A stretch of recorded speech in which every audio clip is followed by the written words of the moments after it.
Hello, everyone. This is your daily dose of creative inspiration, all designed to help you build your brand. That's right. We dig into ideas that can really make a difference. And today we're diving into something I think is really relevant right now, especially maybe if you're navigating some kind of change. It's inspired by the latest newsletter from Kai D. Wright. Kai D. Wright. Great stuff Yeah. there. Brand builder, he wrote Follow the Feeling, lectures at Columbia, advises startups.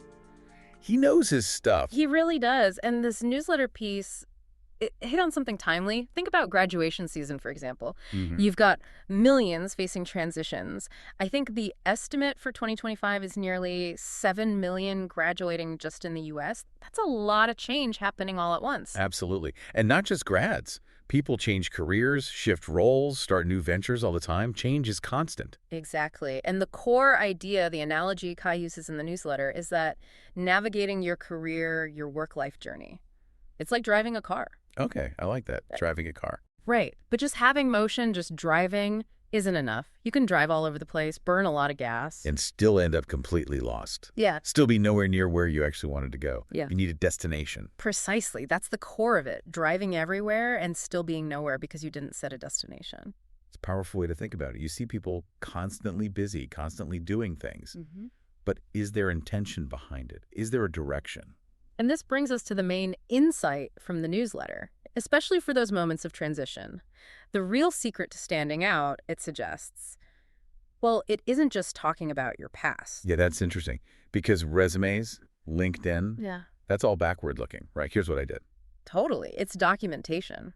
But the newsletter argues the power lies in being able to speak clearly, confidently about the future you want to build. Okay. Shifting the focus forward. What are you aiming for? What are you trying to create? Exactly. And Kai D. Wright offers this really practical approach, kind of inspired by Arthur Ashe's ACE method, apparently. It starts with activating a future-oriented vision. Activating a vision. Not just passively waiting for one, but actively building it. I like that. And it starts with a couple of deceptively simple questions. Ready for the first one? Lay on me. All right. The newsletter asks, over the next 5 years, what do you think people will do more, do less, need more of, need less of? Okay. More, less, need more, need less. That's broad. It is broad, but think about why. The point is to anchor yourself to trends, to zoom out from your own world for a second. Right. To look at the bigger picture. What's happening out there? What does the world seem to need or want? Exactly. It forces you to observe what shifts are happening in society and technology and culture. Where is the momentum? So it's about understanding the landscape before you decide where to drive your car in that landscape. You got it. Because aligning your work, your contribution with those real needs, that's where relevance comes from. That's how you build something resilient. That makes sense. If you're solving a problem people actually have or meeting a need that's growing, you're automatically more valuable, more secure in a way. It makes your journey less about just what you want and more about how you fit into the larger picture. It grounds your ambition. Okay, I see the power in that first question. This sets the context. What's the second one? The second one brings it back home, more personal. Uh-huh. It asks, what 3 topics do people ask you about the most? Okay. So what do people naturally come to me for? Yeah, think about it. Friends, colleagues, family. What subjects do you find yourself explaining, discussing, or giving advice on, like, all the time? That's interesting because it might not be directly related to your job title necessarily. Exactly. That's the key insight here. These topics point to your zone of credibility. And the newsletter emphasizes this credibility isn't just about degrees or past roles. Right, it's deeper than that. It's about authenticity, how people feel talking to you. Yes, and the unique perspective you bring, the value you add just by being part of the conversation in that area. It's where people already kind of trust your input.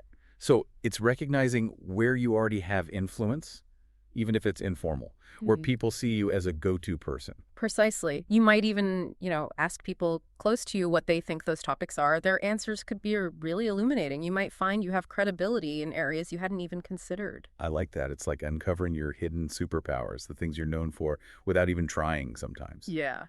And then here's where it gets really good. The newsletter suggests the magic happens when you connect these 2 things. Okay, connecting the external trends from question 1. With your internal zone of credibility from question 2. Connecting your passion, your natural strengths with your vision for the future, anchored in those real-world needs. I see. So You figure out where the world is going, and you figure out what unique contribution you're already equipped to make. Bingo.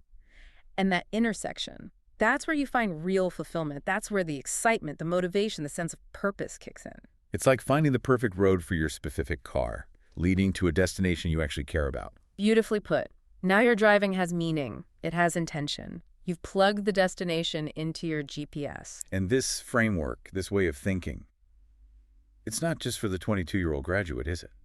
Not all. The newsletter is really clear on this, whether you're 22, 52, or anywhere in between.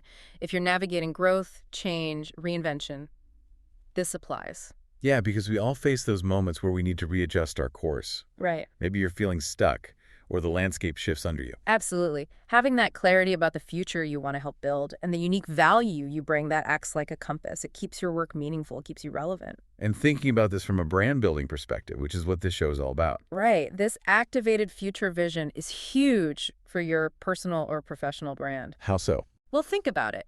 When you can clearly articulate where you're going, why it matters, and how your unique credibility fits in, people pay attention. Ah, okay. You You become get it. more compelling. Exactly. You're not just someone looking for any opportunity. You're someone with direction, someone adding specific value, someone shaping something interesting.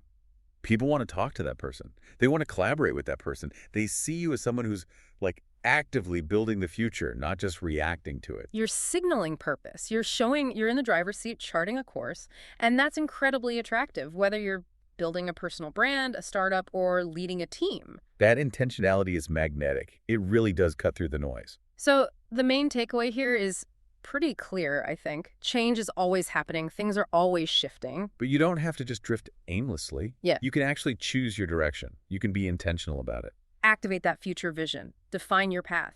Don't let yourself drive everywhere and end up nowhere. And it brings us back to that Arthur Ashe quote mentioned in the newsletter material.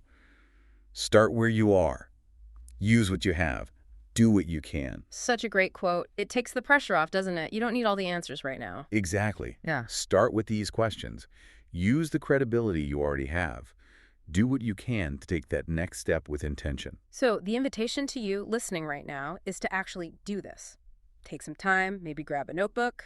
Yeah, really sit with those two questions. Question 1, next 5 years, what will people do more? Do less. Need more of, need less of. And question 2, what 3 topics do people ask you about the most? What's your zone of credibility? Write down whatever comes up. Don't censor it. Just explore. See what patterns emerge. And maybe talk it through with someone you trust. Get their perspective. It can really help clarify things. Definitely. That external viewpoint can be invaluable. And if you want more insights like this, more ways to think about building your brand with purpose. Well, you should definitely subscribe to the Brand Builder Lab newsletter on LinkedIn. Get these kinds of ideas regularly. Good point. And also, check out Heidi Wright's book, Follow the Feeling, Brand Building in a Noisy World. Oh, absolutely. It really dives deep into how the best brands connect on an emotional level. Yep. It's fantastic whether you're an entrepreneur, an executive, anyone trying to build something meaningful. It helps you focus on feelings, which is often what truly drives connection. It really does. So bottom line, change is here, but your direction is your choice. Activate that vision. Use your unique credibility. And make sure you're not just driving, but driving towards a future you actually want to build. All right, that's our time for today. See you next time in the Brand Builder Lab. Let's get to work.